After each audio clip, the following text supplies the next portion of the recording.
Sophia Qureshi, Vikram Misri, വേടൻ, മോഹൻലാൽ എന്നിങ്ങനെയുള്ളവരെയൊക്കെ തെറി വിളിച്ച് ആകെ ക്ഷീണിച്ചിരിക്കുകയാണ് നമ്മളെ മിത്രങ്ങൾ. ഇനിയിപ്പോൾ ആരെ വിളിക്കുമെന്നറിയാതെ മൊത്തത്തിൽ ബോറടിച്ചിരിക്കുന്ന ഒരു സമയം.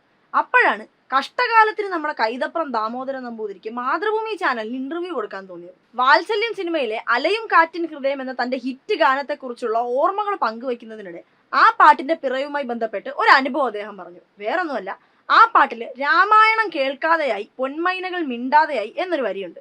അങ്ങനെ എഴുതാൻ കാരണം ആ ദിവസമാണ് അയോധ്യയിൽ ബാബറി മസ്ജിദ് തകർക്കപ്പെട്ടത്.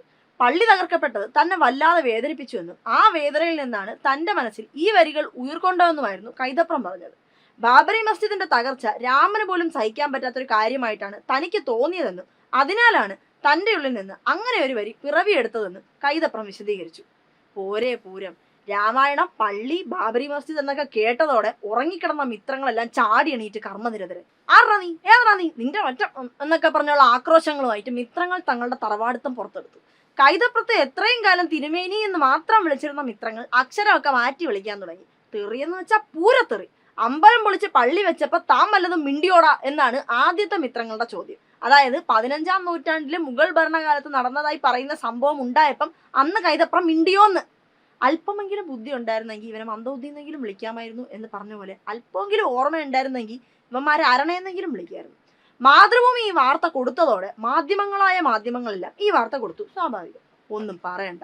പിന്നെ അങ്ങോട്ട് സോഷ്യൽ മീഡിയയിൽ സംഘികളുടെ പൂണ്ട് വിളയാട്ടമായിരുന്നു. ഒരു 100 ജന്മം കൊണ്ട് ഒരു മനുഷ്യൻ കേൾക്കേണ്ട തെറി മുഴുവൻ ഒറ്റ ദിവസം കൊണ്ട് കൈതപ്രം കേട്ടു. ഇനി പാവം തിരുമേനിയുടെ വീട്ടിലേക്ക് എപ്പോഴാണ് ഈടി വരുന്നതെന്ന് മാത്രമേ നമ്മൾ അറിയാനുള്ളൂ. പണ്ട് രാമായണക്കാറ്റ് എന്ന പാട്ട് എഴുതിയപ്പം നിരൂപകൻ TP ശാസ്ത്രമംഗലം മാത്രമേ വാളെടുത്തുള്ളൂ. ഇപ്പതാ അത് വല്ലതാണോ? നാട്ടിലുള്ള കയ്യിൽ ചരട് കെട്ടിയ സകല ടീമുകളും ഒലക്കയുമായിട്ട് ഇറങ്ങിയിട്ടുണ്ട്. പുള്ളിക്കാണെങ്കിൽ പാട്ടും സംഗീതവും പൂജയും അല്ലാതെ ഗുസ്തിയും കളരിയും കരാട്ടയൊന്നും പരിചയമില്ലാത്തതിന് അല്പം സൂക്ഷിച്ചൊക്കെ പുറത്തിറങ്ങുന്നതായിരിക്കും ആരോഗ്യത്തിന് ഇപ്പോഴത്തെ ഒരു സാഹചര്യത്തിൽ നല്ലത്. കൈതപ്രത്തെ ഇനി വൈകാതെ മസൂദ് അസറിന്റെ അളിയനായി സംഘികൾ പ്രഖ്യാപിക്കുമോ എന്ന് കാത്തിരുന്ന് കാണണം.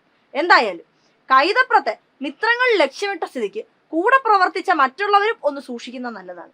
പാട്ട് പാടിയ നമ്മുടെ ദാസേട്ടനും സംഗീതം നൽകിയ SP വെങ്കടേഷ് സാറും ഒക്കെ ഒന്ന് കരുതിയിരിക്കുന്നത് വളരെ നല്ലതായിരിക്കും. മറ്റൊന്നുമല്ല, മിത്രങ്ങൾ നിങ്ങളുടെ എന്നും മഹത്വത്തെക്കുറിച്ച് ഒരു ബോധമുള്ള ടീമല്ല, അറിയാലോ.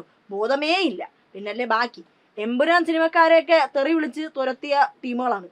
നിങ്ങളെയും തെറി വിളിക്കാൻ അവർ ഒട്ടും മടിക്കില്ല. അതിനാൽ ഭയം വേണ്ട, ജാഗ്രത മാത്രം മതി. എന്തായാലും ഇത് തുറന്നു പറയാൻ ധൈര്യം കാണിച്ച കൈതപ്രത്തിന്റെ നല്ല മനസ്സിന് നന്ദി.